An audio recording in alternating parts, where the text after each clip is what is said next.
right here, they have to rebuild all the archways and everything because of the water damage, termite damage that was in there. Mainly it was water damage. So as you can see, they've had to basically take out the whole thing and just rebuild it. And they'll have to get to that wall and replace all the windows and the door.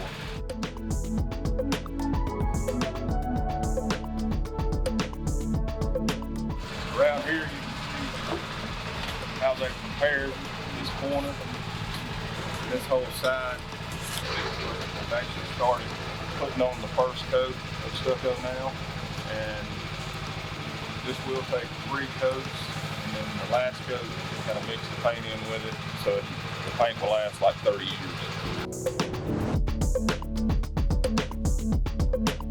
We've got a 3-man crew that's working on the stucco itself.